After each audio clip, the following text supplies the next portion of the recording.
오늘 갈라디아서 4장 1절부터 있는 말씀을 가지고 공부하겠습니다. 갈라디아서 4장 1절을 다 같이 읽겠습니다.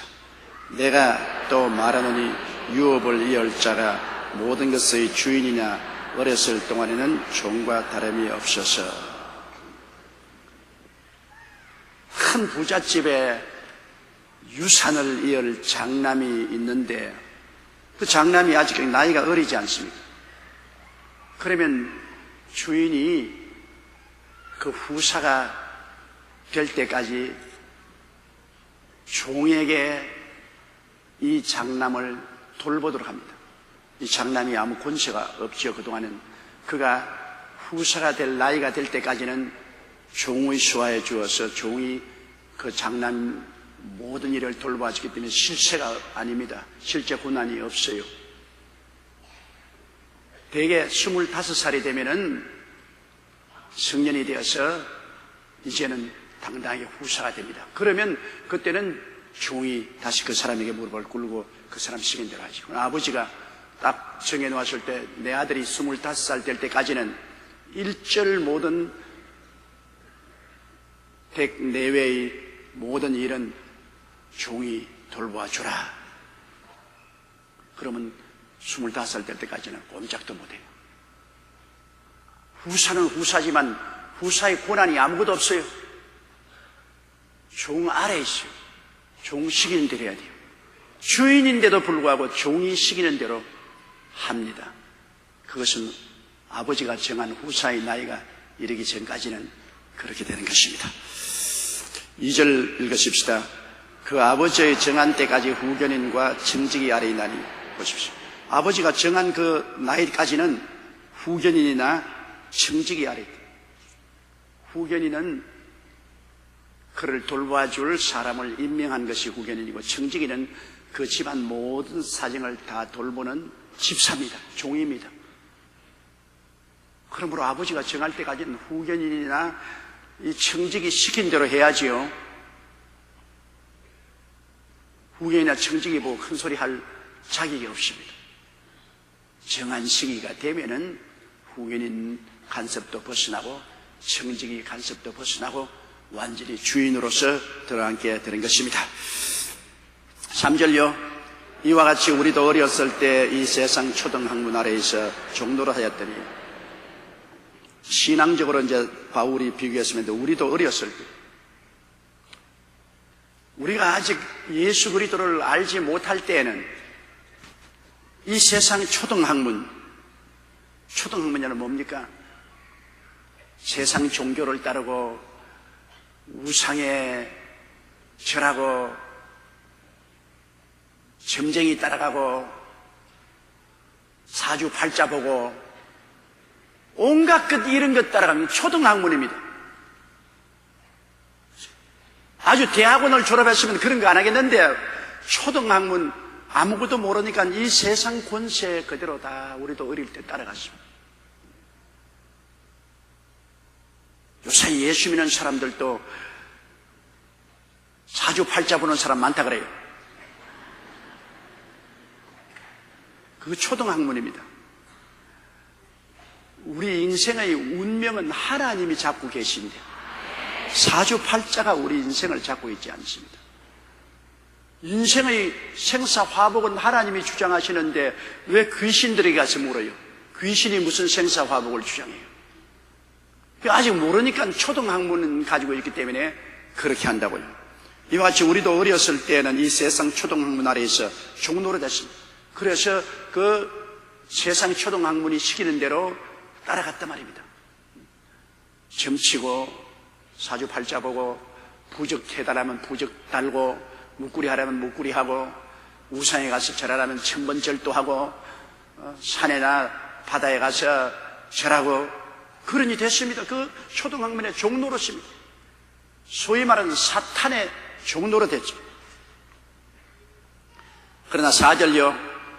때가 참에 하나님이 그 아들을 보내사 여자에게 나게 하시고 율법 아래 나게 하신 것은, 자, 때가 차니까 이제 하나님이 정하신 때가 오니까 우리를 초등학문에서 건져내어 하나님의 친자녀가 되고 하나님을 아버지라고 부르게 되고 하나님의 친아들이 되게 하려고 우리를 초등학문에서 건져내시려고 하나님께서 예수 그리스도를 보내신 것입니다. 특별히 또 여기 여자에게 나게 하시다 했습니다. 왜냐하면 남자를 통해서 낳지 않았기 때문에. 남자를 통해서 나면은 뱃속에 잉태될 때부터 아담은 죄인이기 때문에 죄의 씨앗으로 잉태되어서 뱃속에서 있을 때 죄인이고 태어날 때부터 벌써 죄인입니다. 죄의 빚을 진 사람은 다른 사람 죄짐을 갚을 수가 없어요. 예수님은 남자의 혈통을 통하지 아니하고 여자의 후손으로 태어났습니다. 그것은 잉태될 때 아담의 혈통을 타지 않았습니다. 성령으로 잉태되기 때문에 죄 없이 주님은 뱃속에서 잉태되고 죄 없이 출생하시고 33년 동안에 한 번도 죄를 지은 적이 없이 살았습니다. 왜냐하면 이 성경에 말하기를 그가 율법 아래 나신 것은, 이것은 주님께서 초등학문인 율법 아래에서 율법이 정죄하는 그 모든 무서운 어마어마한 정죄와 심판하에서도 조금도 율법에 거스른 죄를 안 지었단 말입니다. 모든 사람은 율법 앞에 행위로서 죄 안 지을 사람 아무도 없어요. 죄를 짓지 않은 의인은 없습니다. 율법 행위로 의롭다함을 얻을 육체가 아무도 없어요. 그런데 예수님도 율법 하에 태어났다. 그것은 유대인으로 태어났다고 말인 것입니다. 유대인은 태어날 때부터 율법 하에 태어납니다. 모세가 시내산에서 받은 선민의 율법 하에 태어났는데 예수님이 율법 하에 태어났다는 것은 유대인으로 태어나서 율법의 검증을 받았다. 여인의 후손으로 태어나라 율법의 무시무시한 정죄와 심판의 검증을 다 받았는데 예수님은 율법에 한 번도 저촉된 것이 없습니다. 그렇기 때문에 주님은 죄 없이 잉태되고 죄 없이 태어나고 34년 동안 율법 하에서 살았으나 율법의 검증을 다 받아도 추호도 주님은 죄로 드러난 것이 없기 때문에 예수님은 죄의 빚을 지지 않았습니다. 일말의 죄의 빚도 지지 않았습니다. 그러므로 그는 십자가에 올라가서 당신의 몸을 찢고 피를 흘려서 온 인류의 죄의 빚을 다 청산할 수가 있게 된 것입니다. 그러니 얼마나 놀랍습니까? 이 예수 그리스도 아니면 우리들은 절대로 하나님 앞에 서지 못해요. 율법 행위로 의롭다함을 얻을 육체가 어디 있습니까? 여러분이 행위로서 하나님의 법 앞에 조금도 양심에 끄리킴이 없이 살았다고 자신한 사람 손 한번 들어보세요. 왜 웃어요? 자신 없지요? 왜냐하면 내가 율법 행위로 하나님 앞에 정죄받지 않는다고 손든 그 자체가 거짓말이니까. 그러니 우리로서는 구원 못해요. 우리가 빚 못 갚아요. 엄청난 빚입니다. 그 빚이 뭡니까? 죄의 값은 사망이라 죽음으로써 그 빚을 갚아야 되는데 우린 죽고 난 다음에 살아나지 못해요. 죽으면 죄값으로 죽으면 지옥으로 직행합니다. 지옥에 들어앉아서 못 나오는데 뭐 끝장났던 거 아니에요. 그러니 죄의 값은 사망인데 사망의 빚을 갚을 자 없어요. 그러나 예수님은 죄가 전혀 없으신 죄의 빚이 없기 때문에 주님은 우리의 죄를 대신 청산하시고 사흘 만에 무덤 문을 헤치고 주님 부활하셔서 내가 다 이루었다. 다 청산해버렸다. 다 청산했다. 이제는 죄를 짓고 불의하고 추악하고 버림을 받아야 마땅함에도 불구하고 예수님 앞에 나오면 예수님은 정죄하지 않습니다. 우리를 정죄하는 것은 율법과 마귀가 정죄합니다. 예수님은 우리를 위해서 율법을 다 덮어쓰고 몸짓고 피 흘려 죽었다가 부활하시기 때문에 우리 빚을 다 갚았으므로 빚을 갚아준 예수님이 우리 죄를 정죄하지 않습니다. 주님은 항상 우리를 용서하시고 끌어안으시고 추스려 주시고 세워주십니다. 그러나 율법은 마귀와 더불어 지금도 우리를 정죄합니다. 끊임없이 율법은 우리 행위를 정죄하고 마귀와 더불어서 정죄하지만은 예수 그리스도의 피에 부딪히면 산산조각이 나버리고 마는 것입니다. 예수 안 믿는 사람은 율법의 정죄를 받아요. 마귀가 끊임없이 율법을 통해서 너는 죄인이다, 죄인이다, 너는 죄인이다, 너는 죄인이다, 너는 하나님 앞에 설 수 없고 너는 맞아 죽어야 한다, 너는 지옥 가야 한다. 늘 정죄해요. 마귀는 율법을 통해서 늘 정죄해요. 온 세상 사람들이 모두 다 마귀와 말미암아 율법의 정죄하에 놓였습니다. 마귀는 끊임없이 참수하고. 그러나 우리가 예수 앞에 나오면 그 보혈의 온실 속에 들어가면 모든 율법은 다 녹아져 버리고 마귀의 정죄는 흙반지입니다. 아무 힘도 없습니다. 마귀의 이빨은 예수 그리스도의 보혈로 빠져버리고 발톱은 깎여졌습니다. 왕 달려와서 물지만 허물허물합니다. 이빨이 없으니까. 예수 그리스도 안에서만 우리는 정죄받지 않습니다.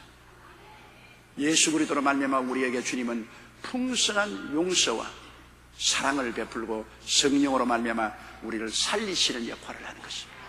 주님은 죽이는 역할을 하지 않습니다. 마귀가 오는 것이 도적질하고 죽이고 멸망시키지, 인자가 온 것은 양으로 생명을 얻게 하되 더 풍성히 얻게 하려 왔노라. 예수님은 살리려고 오시지 죽이려고 안 옵니다. 죽이는 일은 마귀가 하는 것입니다. 여러분, 우리 예수 믿는 사람들도 쉽게 마귀의 그릇이 돼가지고서 이웃을 죽이는 일에 동참할 때가 많습니다. 이웃을 비난하고 공격하고 정죄하고 이웃을 죽이려고 합니다. 그것은 마귀의 도구가 된 것입니다. 절대로 주님께 영광을 돌리지 못합니다. 주님은 죽이는 일을 하지 않습니다. 주님은 살리는 역사를 하는 것입니다. 주님은 어찌한지 우리를 용서하고 우리를 의롭게 만들어 주시고 성령을 주셔서 추스려서 살리는 역사를 하는 거죠. 살리는 것은 영입니다. 하나님의 성령은 살리는 것입니다. 오늘날 교회의 가장 큰 걸림돌, 가장 큰 원수는 정죄에 있습니다. 한두 사람 모이면 서로 정죄해요. 여러분, 신문을 보면 신문에는 완전히 율법 행위로 정죄판입니다. 오늘날 신문에 대문자 같이 난 것은 대통령 정죄하고 야당이나 여당 당수 정죄하고 서로 잡아놓고 잡히고 정신이 하나도 없습니다. 전부 세상은 정죄합니다. 빨가벗기고 확 핥혀버리고 똥바지를 덮어 씌우고 잡아서 집어 짓누르고, 이것이 마귀가 하는 정죄입니다. 그러나 주님은 빨가벗으면 입혀주시고 핥혀졌으면 치료해주시고 똥바지 덮어줬으면 씻어주시고 자빠졌으면 일으켜주십니다.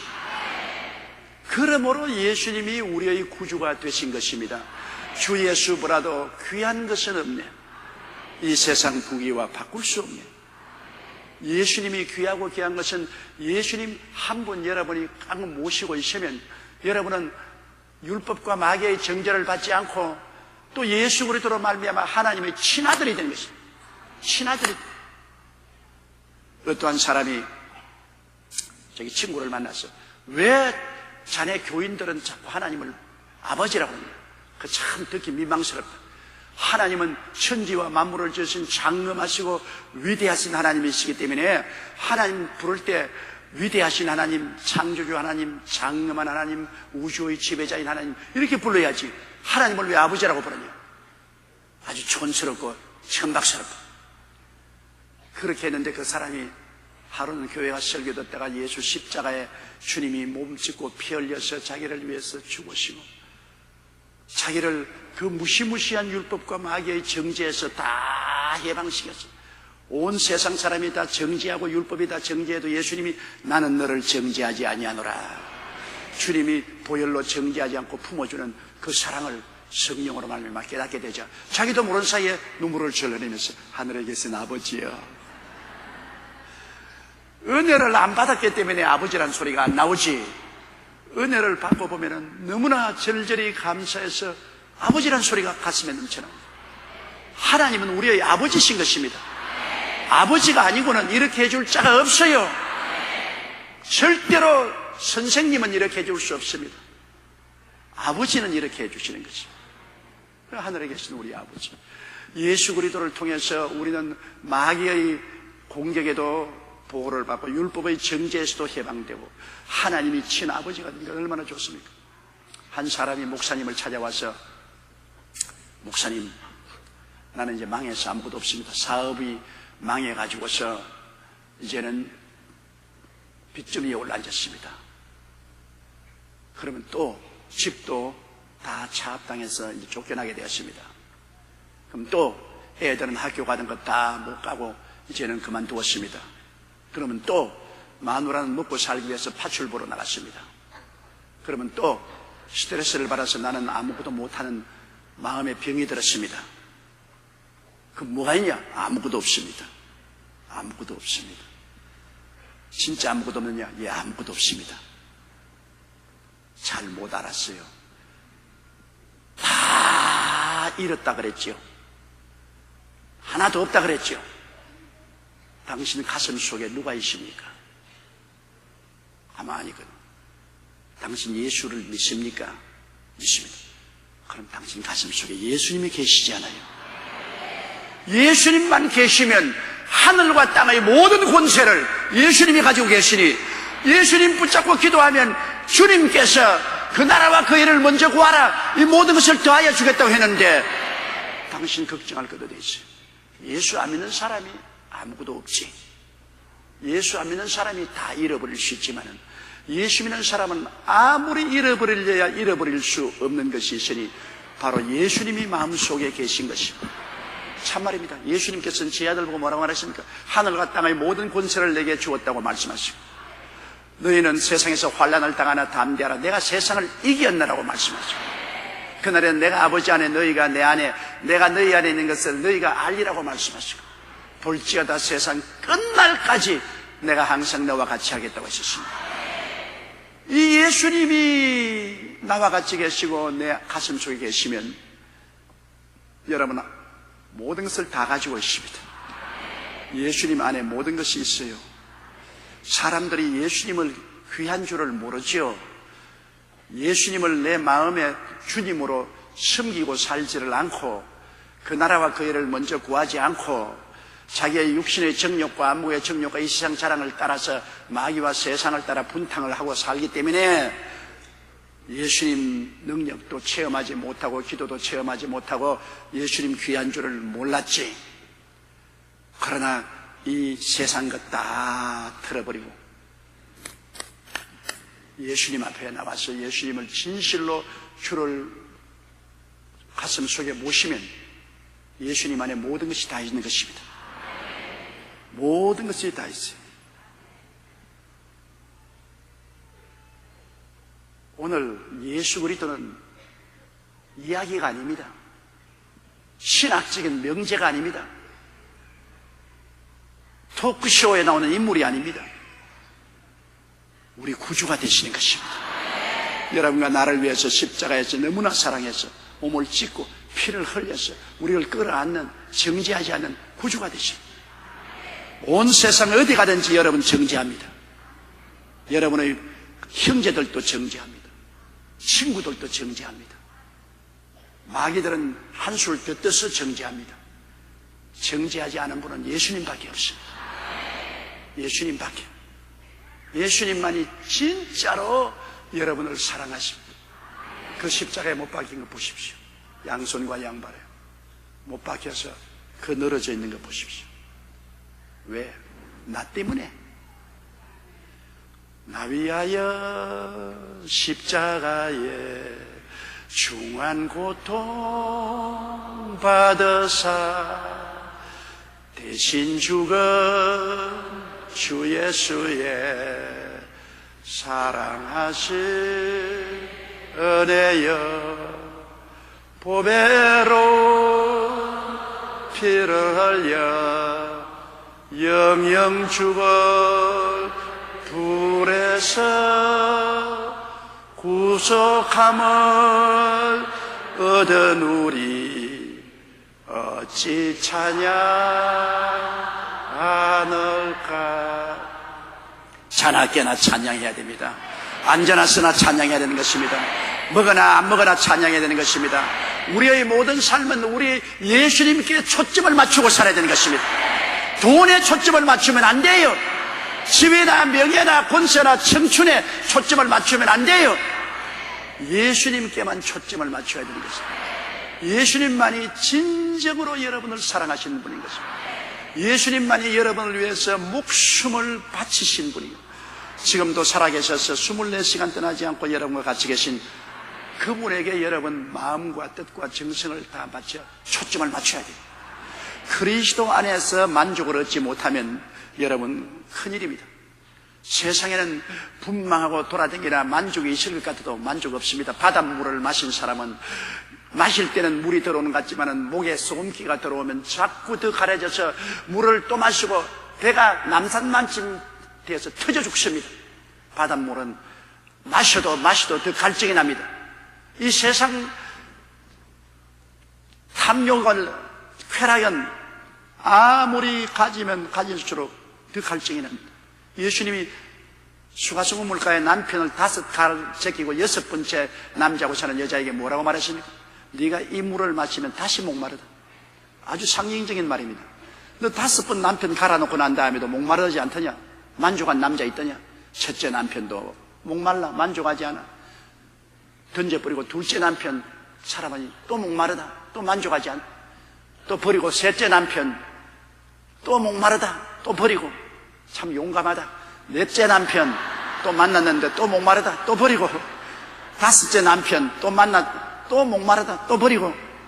6째 살고 있다. 예수님이 네가 이 6째 남편의 우물물을 마셔도 이 물을 마시면 또 목마르다. 내내 세상 것은 목마르다. 내가 주는 물을 마시면 영생토록 솟아내는 샘물이 되리라. 예수 그리스도만이 여러분 영원히 만족을 갖다 줄 수 있어요. 예수께 초점을 맞추고 예수 그리스도를 내 영혼 속에 깊이 모시고 있으면 하루 종일 예수님과 더불어서 하루 종일 앉아있어도 외롭지 않습니다. 지치지 않습니다. 목마르지 않습니다. 너희 목마른 자는 내게로 와서 마시라고 주님께서 말씀합니다. 너희 뱃속에서 생수의 강이 흘러나리라. 이런 것 다 비유의 말이 아닙니다. 실제적인 말인 것입니다. 우리 생명에 부딪힌 말인 것입니다. 예수 이외에 우리에게 만족을 줄 자 이 우주 가운데 없습니다. 천지 가운데 없어요. 그렇기 때문에 여러분의 모든 삶을 예수님에게 초점을 맞춰야 되는 것입니다. 여기 때가 참에 하나님이 그 아들을 보내사 여자에게 나게 하시고 죄 없이 나게 하시고 율법 아래 나게 하신 것은 율법의 검증을 받게 하십니다. 5절요 율법 아래에 있는 자들을 속량하시고 우리로 아들의 명분을 얻게 하려 하십니다. 율법 아래에 있는 자는 정죄 아래에 있는 자란 말인 것입니다. 전부 하나님의 율법 아래 정죄를 당하여 기도 못 쓰고 멈추는 것입니다. 왜냐하면 정죄되어 있기 때문이에요. 여러분 마음에 정죄된다는 것은 참 괴롭습니다. 우리가 일정 시대에서 막 해방되었을 때 고무신이 처음 나왔습니다. 그러면 고무신이 떨어지면은 그때는 고무풀이 있었습니다. 고무풀로서 갈아가지고서 떼우면 떼와져요. 내가 하는 말은 여러분은 아마 모를 것입니다. 그런데 그 고무풀이 굉장히 인기가 좋았어요. 왜냐하면 고무신 떨어진 데 삭삭삭삭 쇠조각으로 갈아가지고서 고무풀을 딱 칠해서 다른 떨어진 고무신 조각을 잘라가지고 붙이면 찰칵 붙어버려요. 아주 새신처럼 되거든요. 그래서 우리 친구가 고무풀을 가지고 있는 건 너무너무 부러웠는데 그 고무풀은 생고무로 만듭니다. 이미 신발로 된 거 말고 원고무, 싱가포르나 저 인도네시아에서 수입한 고무 덩어리 있지 않습니까? 이 고무 덩어리를 휘발유에 넣어서 한 보름이나 한 달쯤 나누면 이게 뻑뻑한 고무풀이 되는 것입니다. 그 고무풀 하나 가지면 그때는 뭐 기세당당했어요. 그래 나도 고무풀 하나 가지려고 그 자기 가족이 인도네시아에서 뭐 수입하는 사람 있는 애들에게 온갖 사정을 다니면서 감도 갖다 주고 고구마도 갖다 주고 온갖 아양을 다 떨고 고무풀 한 덩어리를 얻었어요. 고무풀 한 덩어리를 얻었어요. 그런데 휘발유가 없고 석유밖에 없어요. 왜냐하면 그때는 석유 등불을 켰으니까, 석유를 등에 넣어서 람프를 켰으니까. 그런데 그때 석유가 굉장히 귀할 때인데 그 석유를 아버지가 가지고 창고에 난 석유를 조그마한 병을 가지고 훔쳤다고. 아버지 몰래 훔치가 그 기름을, 석유를 붓고 고무풀을 집어넣어서 이거를 감추려고 하니 정말 감출 데 없대. 어디 가도 들킬 것 같아요. 바로 밑에 가봐도 저거 꼭 들킬 것 같고 안방에도 들킬 것 같고 해서 할 수 없이 아버지 서재 책들 이렇게 나는 서재 그 뒤에다가 딱 숨겨놓았어요. 그리고 매일같이 학교 갔다 와서 그거를 들여다봐요. 얼마나 녹았는가. 그런데 한 달쯤 되니까 뻑뻑하게 녹았습니다. 어찌나 좋던지. 그래서 그 고무풀을 너무 급하니까 제가 글상을 넣고 발을 뻗쳐가지고 서재 위에 그 고무풀 뚜껑을 열다가 그만 고무풀을 놔버렸죠. 이게 우리 아버지 책에 다 흘러버렸죠. 책이 다 고무풀이 돼버렸죠. 책이 다 고무풀이 돼버렸죠. 하늘이 캄캄하더라고요. 고무풀은 고무풀 대로 다 쏟아버리고 아버지 책은 전부 다 붙어서 고무풀이 되어버렸는데 그걸 아버지에게 고백을 할 수가 없어요. 고백을 했다가는 막 벼락이 떨어지니까 요 사이 애들은 뭐 그래도 뭐 어깨 힘주고 뭐 우리 시대는 아버지는 호랑이였어요. 너무나 겁이 났어요. 그때부터 아버지만 보면 기가 죽어가졌어요. 그래서 아버지가 안방에 들어오면 건너방으로 가요. 건너방 안방. 밥 먹을 때는 아버지 밥상 아버지 드시면 우리는 따로 하면 그 정죄받은 것은 이루 말로 다 할 수 없어요. 그런데 다행히 아버지가 책을 안 읽으니까 아직 몰라요. 아버지에게 발견될 때까지 그 마음의 고통은 이루 말로 다 할 수 없어요. 말로 다 할 수 없어요. 그리고 나중에는 도저히 집에서 살 수가 없어. 너무 고통스러웠어. 그래서 어머니에게 고백을 했지. 우리 어머니는 지금 다 잊어버렸을 거야. 그거 다. 자식을 9이나 길렀으니까 다 잊어버렸지. 그런데 엄마 나 이제 아버지에게 맞아 죽게 됐어. 왜 그래? 고무풀을 그냥 부어 아버지 책. 어머니 얼굴이 샛노라지더니만 야 이놈아 어떻게 해서 그런 짓을 했노? 엄마 어떻게 할꼬? 엄마가 가자. 오면 야 이놈아 이렇게 고무풀을 했을 어머니가 책장을 다 엎어가지고서 걸레를 가져와서 고무풀을 다 닦아내는 거예요. 다 닦아내는 거예요. 그러고 난 다음에 잠자리에서 얼마나 우리 아버지를 구워 삶았던지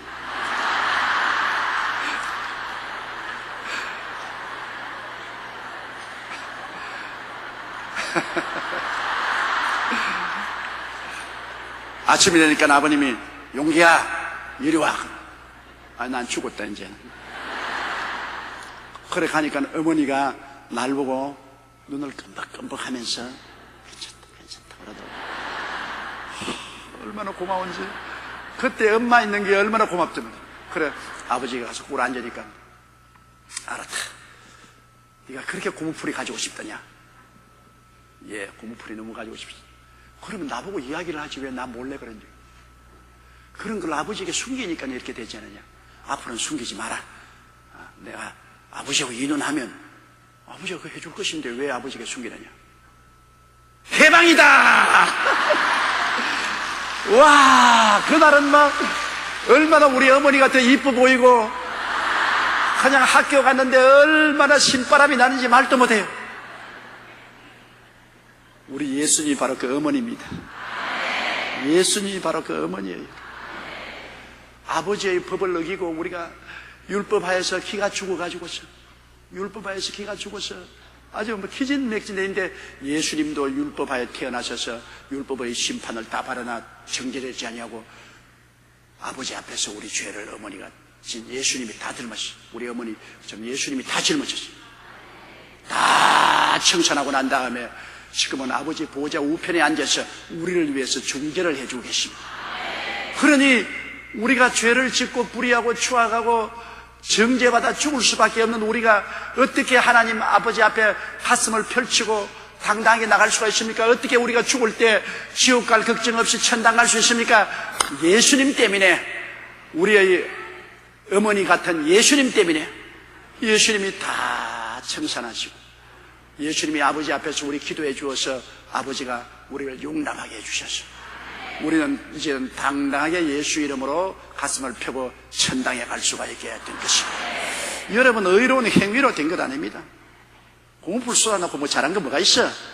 의로운 행위 아무것도 없습니다. 예수님 중재 때문에, 예수님이 중재로 서주시기 때문에 예수 그리스도의 공로로 천당 가는 것이고 지금도 그래요. 지금도 여러분 예수님이 우리에게 항상 우리 중재를 서주시고 계십니다. 항상 우리 죄 지으면 회개하면 예수님이 씻어주시고 또 목욕시켜 주시고, 주님은 늘 우리를 목욕시켜 주시고 못되면 엉덩이 한참 때리긴 하지만은 야 임마 자꾸 그러지 마라 그러지만은 목욕시켜 주십니다. 오늘날 율법은 이제 우리를 정죄하지 못합니다. 왜? 예수님이 다 빚을 갚았으니까 이제 정죄하지 못하죠. 그러나 율법에 필요한 것은, 율법은 우리의 잘못된 것을 이제는 보여주는 거울이 되는 것입니다. 우리를 정죄하는 힘은 없지만 거울이 되니까, 거울을 봐야 내가 잘생긴지 못생긴지 알잖아요. 전에 어떤 자매님 한 분이 에게 신앙 상담을 왔는데, 신앙 상담을 하면서 자꾸 우셔요. 우니까 검은 물이 눈썹에서 이렇게 흘러내리고 얼굴에 분발한 것이 다 눈물에 씻어내리고, 그러니까 그 자매님이 나에게 신앙 상담하고 울면서도 내 핸드폰 컴팩트 열어가지고 또 보고 또 이렇게 딱 그러다 안 하고 또 손주고 내서 울고 난 다음에 또 컴팩트 열어가 또 보고 또 딱 근데 가만히 보고 속으로 재밌다 싶은 생각이 나요. 예. 어떻게 금시 울어서 얼굴이 그냥 어른이 다 졌는데 콤팍트만 내고 그걸만 되다 보니까 대번에 고쳐놓는다 말이에요. 대번에 고쳐놓고 또 그걸 참지 못해가 또 울고 난 다음에 또 고치고, 내 앞에서도 적어도 서너 번 고쳐요. 그때 내가 느낀 것입니다. 이것이구나. 우리가 늘 잘못해서는 율법의 거울을 들여다보고는 또 고치고, 율법의 거울을 보고는 예수 그리스도의 은혜로 또 회개하고 고치고, 그래서 오늘 율법의 거울이 필요한 겁니다, 여러분. 옛날엔 율법이 우리에게 무시무시한 정죄의 회초리였고 우리를 잡아서 지옥 보내는 거였지만, 이제는 그런 힘은 없어요. 율법은 예수 그리스도의 보혈로 말미암아 아무 힘도 없게 되고 마는 것입니다. 주님이 율법이 요구하는 것을 다 청산해버리기 때문에. 그럼 율법은 오늘날 우리의 거울입니다. 율법을 쳐다보고 우리가 얼굴에 눈물 자국이 나고 더러워지면 또 예수님의 보혈의 콤팍트로 또 고치고, 또 율법이 보여줬을 때 또 고치고, 그러므로 매일같이 율법의 거울을 들여다보고 예수님의 보혈로 여러분을 정하게 하는 여러분 되시기를 주의 이름으로 축원합니다. 그래서 율법 아래에 있는 자들을 속량하시고 보혈로 다 값주고 사시고 우리로 아들의 명분을 얻게 하셨습니다. 우리가 이래도 아들이 됐어요. 보통 아들입니까? 하나님의 아들입니다. 무슨 부잣집 아들? 아무것도 아니에요. 군세자들의 아들? 아무것도 아니에요. 하나님의 아들, 만왕의 왕, 만주의 주여, 영세의 왕 되시는 하나님의 아들이 되었다. 여러분 아직 영적인 잠에서 깨어나지 못하기 때문에 이 의미가 얼마나 깊은지 잘 몰라요. 아들이 되었다 그런가 보다, 아들이 되니 그런가 보다. 그날에 주께서 호령과 천사장의 고함과 하나님의 나팔로 진이 하늘로 쫓아 강림하실 때 주 안에서 죽은 자들이 먼저 일어나고 살아남은 우리가 변화됩니다. 약한 자가 강한 자로, 육의 몸이 신령한 몸으로, 더러운 것이 영광스러운 것으로, 죽을 자가 영생의 몸으로 변화되어서 하나님이 얘들아 올라오라 그럴 때, 그때는 여러분 실감이 날 것입니다. 그때는 이야 이것이구나, 와 이것이구나. 정말 여의도까지 나간다고 버스 타고 가는데 불평도 많이 했는데 참 잘 땡겼다. 와 이거 실감 나는구나. 정말 너무 좋아. 예수님을 보고는 여러분 믿어지지 않을 것입니다. 신기해서 도대체 진짜로 이게 있었구나. 정말 예수님도 확실하고 천당도 확실하고 지옥도 확실했구나. 내가 웃자다가 예수 믿게 되어 이렇게 천국에 들어왔나. 여러분이 도저히 자기를 믿을 수 없는 그때가 쉬다가 옵니다. 우리가 생각하는 것보다는 주님 오실 날이 더 가차에 와 있는 것입니다. 쉬다가 옵니다. 별로 오래 남아있지 않습니다. 그렇기 때문에 우리가 전도할 기한이 많지 않습니다. 우리의 부모나 자녀들, 친지들 만나는 사람마다 우리 전도해야 될 거죠. 예수 믿고 천당 가자, 지옥 가지 말아라. 만나는 사람마다 우리 전도해야 되는 거죠. 여러분이 뭐 말 잘해야 전도하는 건 아닙니다. 그냥 예수 천당만 하면 되는 것입니다. 참말을 하는 것이니까. 예수 믿고 천당 갑시다. 안 가는 거야 지팔자지 뭐. 우리가 할 수 있는 것은 예수 믿고 천당 갑시다. 지옥 가지 말아요. 예수 믿고 천당 갑시다. 이건 우리가 해야 될 의무요 책임인 것입니다. 우리는 예수 믿고 천당 가야 돼요. 지옥은 확실히 있어요. 지옥에서 영원히 불탈 걸 생각해 보십시오. 성경에는 지옥에 들어가면 불도 꺼지지 않고 구더기도 죽지 아니하고 모든 사람은 소금치듯 함을 당하리라. 구더기는 죄책의 고통입니다. 죄책의 고통도 떠나지 아니하고 불은 활 타서 온 몸에 불덩어리가 되어도 없어지지 아니하고 소금 치는 것처럼 발버둥을 칩니다. 그럼 하루 이틀 영원히 그럴 리가 있냐? 그것도 실상입니다. 진짜입니다. 진짜요. 사람으로 태어난다는 것은 말할 수 없이 종교로운 것입니다. 그러나 말할 수 없는 비극이 될 수도 있습니다. 예수 안 믿으면 사람으로 태어나는 것이 얼마나 비극인지 모릅니다. 짐승은 죽으면 없어져 버립니다. 사람도 죽어서 없어져 버리면 간단해요. 뭐 죽어서 기억도 없고 다 없어져 버리면 편안하게 되지 않아요. 없어지지 않은 영원한 불에 탄다. 내가 이 말을 해도 여러분 들을 때 실감이 안 나고 설마 그럴까? 그럴 생각 날 겁니다. 설마가 사람 잡는다는 말 알지요? 진짜로 영원히 불타게 되기 때문에 예수님께서 가룟 유다를 보고 유다야 차라리 안 태어났으면 좋았다. 네가 안 태어났으면 훨씬 좋았다. 사람으로 태어났으면 천당 가야 돼요. 천당 가야 돼. 천당을 어디에 갑니까? 나의 의로운 행위로 갑니까? 내 율법적인 선한 행위로 갑니까? 호행을 갑니까? 직선으로 갑니까? 어림도 없죠. 그런 사람들은 다 율법과 마귀의 정죄를 받아 지옥으로 곤두박질 치고 떨어지죠. 율법도 정죄하지 못하고 마귀도 정죄하지 못하는 보혈의 온실 속에 들어와야 되는 것입니다. 예수님의 피에 기대면 율법도 정죄 못하고 마귀도 정죄 못합니다. 보혈에 기대야 되는 것입니다. 보혈. 죄에서 자유를 얻게 함은 보혈의 능력, 주의 보혈, 정결한 옷 얻게 하니 참 신기한 능력이로다. 주의 보혈 능력이 있도다. 주의 피 믿어. 주의 보혈 어린 양의 매우 귀중한 피로다. 보혈을 의지해야 돼요. 이보다 더 귀한 것이 되십니다. 여러분은 이 진리를 알았으니 얼마나 다행입니다. 세상 사람에게 이 이야기하면 귀먹은 사람에게 말하는 것 같이 전혀 알지 못하고 가치를 느끼지 않습니다. 얼마나 불쌍합니까? 우리는 깨달아 알고 믿을 수 있다는 것이 이것이 축복 중의 축복인 것입니다. 6절요. 너희가 아들인 고로 하나님이 그 아들의 영을 우리 마음 가운데 보내사 아바 아버지라 부르게 하신다. 자, 예수님을 통해서 법적으로 아들이 되는데 법적인 아들만 된도 감사한데 하나님께서 아버지의 영을 우리 마음속에 부으셔서 성령을 부으셔서 하나님 아버지와 우리와 같이 만들어줬습니다. 우리가 영적으로 하나님 반열에 들어가게 되는 것입니다.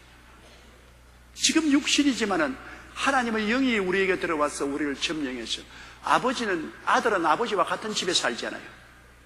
손님은 같은 집에 못 살고 종은 같은 집에 못 살아도 아들은 아버지 집에 같이 살잖아요. 아들은 아버지 밥상에 먹지 않아요. 우리가 하나님 아버지와 한 식구가 되고 아버지와 같은 반열에 들어서게 되는 것입니다. 그러니 이거 얼마나 놀랍니까? 그래서 아버지께서 법적으로만 우리 아들이 아니라 실제로 하나님 아버지께로서 태어났기 때문에 아들의 영을 부어주어서 아들의 영 성령이 와서 하나님을 전능한 하나님, 위대한 창조주, 역사의 주관자, 생사화복을 주관하는 이런 문자나 철학적 말을 쓰는 것이 아니라 아예 아바죠. 여러분, 아바란 말은 어린애가 부르는 말입니다. 아빠, 그 말인 것입니다. 이 아람어로나 헬라어로 아빠. 여러분, 어린아이가 아버지 보고 아빠. 그럴 때 얼마나 애가 귀합니까? 얼마나 귀해요. 어르신 그런 것보다는 아빠, 이거는 간장을 녹이는 것하고 간장을 녹여. 그런데 성령이 오시면 하나님과 우리와의 관계가 얼마나 친밀한지, 그냥 아버님도 아니고 그냥 아버지도 아니고 아빠, 아버지. 하나님이 그러므로 우리를 얼마나 좋아하는지 몰라요. 하나님이 우리를 보시고 좋아서 이렇게 예수님의 보혈로 구원받아 하나님이 친히 성령으로 인을 쳐서 주시고 난 다음 너 나보고 그냥 아버님이라고도 하지 마라. 아빠, 그렇게 말하라. 이렇게 하나님이 우리하고 친밀해지고, 예수 안 믿는 사람에게는 하나님은 우주의 심판자요 어마어마한 재판관입니다. 그러나 예수 믿는 우리에게는 그렇게도 따뜻하고 다정하고 은혜가 넘치는 친아버지인 것입니다. 오, 아빠, 아버지요. 아빠, 아버지요. 아빠, 얼마나 좋습니까? 하나님은 이렇게 여러분에게 가까워지고 가까운 것입니다. 그 하나님의 성령이 우리 속에 들어와서 우리를 보증해 주십니다. 이 구원의 역사가 얼마나 큽니까? 이런 구원을 놓치면 인생 헛살고 말았습니다. 여러분, 예수 믿는 사람이 세상에 무슨 부귀영화 공명을 더 찾을 것은 없는 것은 예수님 안에 있는 사람은 벌써 영원히 성공한 사람들인 것입니다. 영원한 부귀를 얻었고 영광을 얻었고 명예도 얻었고 축복도 얻었습니다. 이미 예수님 안에 다 있으니까 하나님이 아버지가 되시고 천국이 내 집이 되었는데 여러분 뭘 더 바랍니까? 이미 성공한 사람인데 더 성공을 바랄 수가 없을 만한 하늘과 땅 다 가진 성공자가 되었는데 무슨 성공을 바라요? 옆에 있는 분들에게 당신은 성공한 사람입니다 그러겠습니다.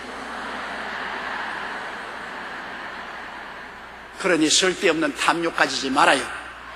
그거 다 거짓되고 헛된 것입니다. 마귀의 꾀임에 넘어가면 안 돼요. 예수 안에서 가진 이 지식이 얼마나 큰지 바울 선생은 모든 세상 것을 분토로 느낀다는 말은 개똥으로 느낀다 그랬습니다. 호급 말을 사용하니까 분토지, 우리 평소한 말하면 내가 예수님을 알고 얻은 지식이 너무나 크므로 세상 모든 것은 개똥이다. 바울 선생이 그렇게 말했어요. 내가 그렇게 말했으면 못된 소리 한다 그러는지 모르겠지만 바울 같은 위대한 종이 그렇게 말해요. 세상은 다 개똥이다. 예수 모르는 사람은 개똥밭에 굴러도 세상에 사는 게 좋다 그러는데 그건 예수 없는 사람이 그렇게 해요. 언제 우리는 떠나도 좋아요. 우리의 육신의 장막이 무너지면 손으로 짓지 않은 영원한 집이 우리에게 있는 것입니다. 주님이 이미 2000년 전에 우리 위해서 있을 곳을 예비해 놓으신 것입니다. 그러므로 언제 죽어도 좋아요. 언제 죽어도 좋아요. 사실은 이 세상에 우리가 지금까지 살아와 봤지만 뭐 별 수 있어요? 별 볼 일 없어요. 주님이 예비한 너무나 아름다운 땅에 가는 것이 좋지. 그런데 왜 그럼 우리가 사느냐? 전도하라고. 안 그러면 주님 데려가 버리죠. 뭐 좋은데 주님 데려가시지 뭘 내버려 둡니까? 한 사람이라도 여러분을 통해서 전도하라고. 전도하라고 살려놓았어. 그럼 전도 안 하면 살아있을 목적이 없어. 화장실만 자꾸 보태지 말고 전도해야 돼. 전도. 아니 전도해서 구원을 안 받, 구원을 받고 안 받고는 하나님이 하실 일이죠. 여러분 우리의 전도하라고 살려놓았죠. 그 이외에는 주님께서 우리를 이 땅에 두어줄 이유가 없어요. 이 땅에 두어줄 너무나 아름다운 천당 다 예배해 놓았는데 맨션에 여러분 이름까지 다 붙여 놓았는데 여러분 명패까지 다 붙여 놓았는데 다 예배해 놓았는데 뭐 이 땅에서 구질구질하게 살아요. 이 땅에 할 일이 있기 때문에 따라 말씀 내가 이 땅에서 할 일이 있기 때문에 살아있다. 내가 무슨 일을 주님께로부터 해야 될까 그걸 알아야 돼. 자기가 무슨 일을 하는지 사명을 알아야 돼. 할미꽃도 자기 할 일이 있고, 며느리 밥풀 꽃도 할 일이 있어. 장미꽃도 할 일이. 우리가 이 세상에 사는 것은 할 일이 있어. 하나님 앞에 내 할 일이 뭔지 알아야 돼. 두루뭉술로 살아서 안 돼요. 하나님께서 여러분 인생을 다 목적이 있어서 이 세상에 보낸 거죠. 목적이 있어 보냈어요. 무슨 목적을 때문에 보낸 거예요? 우리 옛날 할머님이 예수 믿기 전에 열심히 불교를 믿고 극락화라는 이름까지 받았는데, 그때 내가 초등학교 다닐 때 할머니하고 같이 살았는데, 할머님이 연불을 들고서 아침에 일어나서 가만히 앉아있더라고요. 그래서 내가 할머니 아무 말도 안 하고 가만히 앉아있으면 무슨 소용이 있노? 무슨 말을 좀 해야지.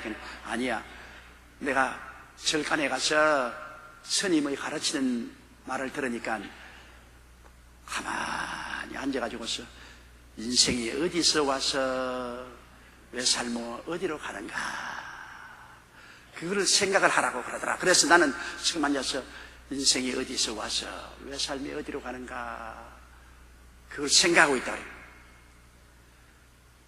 근데 우리 할머니 초등학교도 못 나왔어요. 난 누구 기억자도 몰랐어요. 그런데 할머님 보고 내가 물었습니다. 할머니, 그래 가만히 있어서 어디서 와서 왜 살며 어디로 가느냐, 그 생각하면 의미를 압니까? 할머니, 할머니 어디서 왔어요? 몰라. 할머니 왜 살아요? 밥 메고 군뱅이 잡으라고.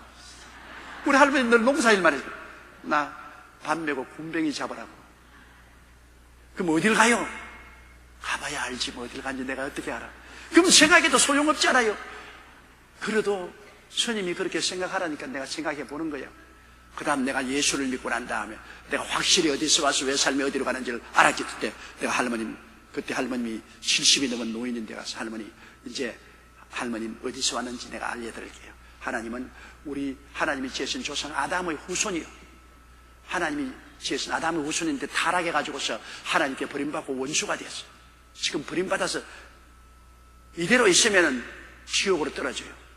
그럼 왜 사는지 알아요, 할머니? 밥 메고 군뱅이 잡기 위해 사는 것이 아닙니다.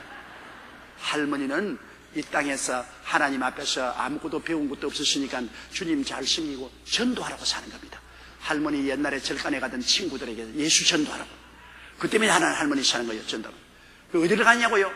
천당 가요. 천당 가요. 그러니까 나보고 합니다. 천당하고 극락하고 거리가 뭐냐? 할머니 얼마나 먼지 말로 다 알 수 없어. 만일 할머니가 극락 가면 손주는 영원히 못 만나봐. 나는 천당 가니까. 아니 나는 극락 안 갈래. 난 천당 갈래. 난 천당에 손주들 만나봐야지. 내가 어떻게 나는 손주들 없이 내 혼자 가느냐. 됐어. 그러니까 할머니는 예수 믿고 나하고 같이 천당 가. 그 할머님이 예수를 믿고 구원을 받고 난다. 그 다음에 글자를 낯놓고 기억자도 못 읽으신 할머님이 찬송가를 부르다가 혼자서 글을 깨치셨어요. 나 참 미안해. 누구에게 배우지도 않았어요. 할머니 찬송가 곡조는 전부 한 곡조입니다. 찬송가 다 불러요. 다 불러. 그냥 한 곡조 다 부르는데, 그런데 그거를 들고서 한 곡조로 자꾸 무언도 모르고 부르는데 그냥 글자를 성령님이 깨치셨어요. 나 한 번은 보니까 찬송가를 줄줄 읽으면서 할머니 그거 어떻게 읽어요? 그러니까 몰라. 자꾸 펴고 찬송가를 부르려고 하니까 눈이 열리더니만 하나 두다 알아지대. 우리 할머님이 그 다음에 성경도 읽었어요. 성경도 펼쳐놓고 성경도 읽으시고 진짜로 아무에게도 안 배웠는데 하나님 앞에서 기도하고 찬송 부르되는 깨우쳤어요. 그래서 우리가 태어난 의미가 뭔지 알아야 돼요. 천불생 무록지인이요 지불생 무명지초라고 공자도 말했는데요. 하늘이 녹 없는 사람 낸 적이 없고 이름 없는 풀을 만들어 놓은 적이 없다. 풀 하나라도 목적이 있어 태어난 거죠. 여러분 목적이 있어 태어난 목적이 있어. 그냥 밥만 먹고 잠만 자라고 태어난 건 아니에요. 목적이 있어. 그러면 여러분 가운데 많은 사람들이 세월구역장입니다. 어마어마한 목적이지. 어마어마한 목적이. 세율구역장. 어떤 세율지역장. 이거 여러분 우습게 생각하지 마세요. 어마어마한 삶의 의미가 거기 담겨 있는 것입니다. 하나님은 그것 하라고 여러분 내놓은 거예요. 그거 안 하면 여러분 살아있을 필요가 없어. 어떠한 사람은 주의 종이나 교회를 위해서 기도하라고. 나는 오늘 너무나 감동적인 편지 하나를 받았습니다. 우리 자매님이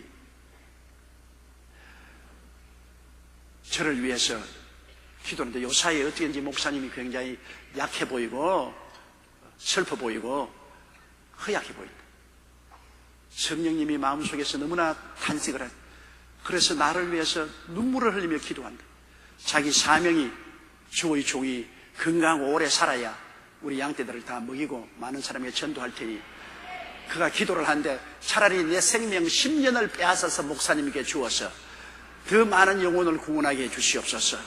그렇게 기도하는 것이 자기 사명이라고 하는. 내가 정말 마음에 너무나 감동을 받고 내 가슴이 찡해졌습니다. 나는 그 자매님의 생명 10년을 더 인수받을 생각은 없어요. 이 세상에 너무 오래 살아서 사는 것이 지쳤습니다. 난 빨리 천당하기로 하니까 10년 더 인수받을 생각은 없지만은 그러나 그런 마음으로 저를 위해서 기도해 주시고 주님의 사업을 능력에 의해서 수많은 영혼을 먹이고 인도해 달라고 하는 사람이 있으니 얼마나 감사합니까? 지금에도 나를 향해서 저주하고 참수하고 심판하고 그렇게 하는 사람들이 많아요. 정말 나를 심판하고 정지하고 저주하고 있는 말 없는 말 다 만들어가지고서 사람을 그냥 빨가벗기고 핥히고 그걸 전문적으로 하고 있는 사람들이 우리 교회에 많아요. 여성 교인들보다도 남자 교인이 많아요. 그냥 남자 교인보다도 직분 가진 분이 많아요. 제가 솔직히 말해서 45년간 목회했는데 내가 자매님 그랬으면 내가 지쳐 보이고 외로워 보입니까? 45년간의 목회 생활이 너무나 비바람이 불고 너무나 거친 길을 걸어왔기 때문에 누적된 피로가 이제 쌓여가지고서 지금이라도 주님이 그만두라면 나는 그만두고 싶은 생각이 납니다. 이제는 지쳤어요. 힘이 들어요. 자매님이 올바르게 봤어요. 그러나 나는 예수님의 것이니 주님이 이곳에 죽으라 하면 죽고 불 속에 들어가면 불 속에 들어가고 물 속에 들어가면 물 속에 들어갈 각오가 되고 세상에 아무 욕망 없습니다. 지위, 명예, 권세, 돈 아무것도 나는 욕망이 없습니다. 여러분 나를 보고 욕하는 사람에게 내가 대답하고 싶은 것은 나는 아무도 욕망이 없는 사람입니다. 내가 뭐가 되고 싶은 거 없어요. 지위도 원하지 않고 명예도 원하지 않고 돈도 원하지 않고 칭찬도 원하지 않고 이 교회 목사도로 내 교회니까 내가 세워지게 하겠다는 그 욕망도 없고 심지어는 더 오래 살고 싶은 욕망도 없습니다. 욕망이 없는 사람이니까 나보고 쥐어박아서 무슨 소용이 있습니까? 그 무슨 욕망이 있어야 같이 대항하고 싸우지. 욕망이 없는 사람 싸우지 않아요. 욕하고 싶으면 하시고 핥히고 싶으면 핥히고 밟고 싶으면 밟아라. 나는 주의 종이니까 주님이 그만두라면 그만두고 주님이 하라면 꼬부랑 할머니가 돼도 하고 주님이 오늘이라도 오라면 가고 주님이 좀 더 살라면 살고 주님의 종은 주님 앞에 죽고 살고 일어서고 하는 것이 달렸지 사람들이 뭐 그렇게 하나요? 그러니까 괜히 우리 성도들 중에서 자꾸 나를 핥히지 않은 것이 좋습니다. 손해나요. 내가 대꾸를 해야 재미가 있지. 내 대꾸 안 하는데 부부간 싸움도 한쪽 편에서 대꾸를 해줘야 싸움이 되지. 아무리 화음을 쳐도 부인이 가만히 있는데 싸움이 되나? 예수 그리스도의 보배를 가슴에 안고 난 다음에 아무것도 필요 없어. 더구나 젊지도 아닌 저같이 이제 68살 맹년은 한국 나이로 69살이 되는 사람이니까 목회 생활 가운데 예수님 밖에는 눈에 보이는 것이 없어. 눈에 보이는 것이 없어. 장님하고 순사하고 싸우면 누가 이기냐면 장님이 이긴대요. 왜냐하면 눈에 보이는 것이 없기 때문에.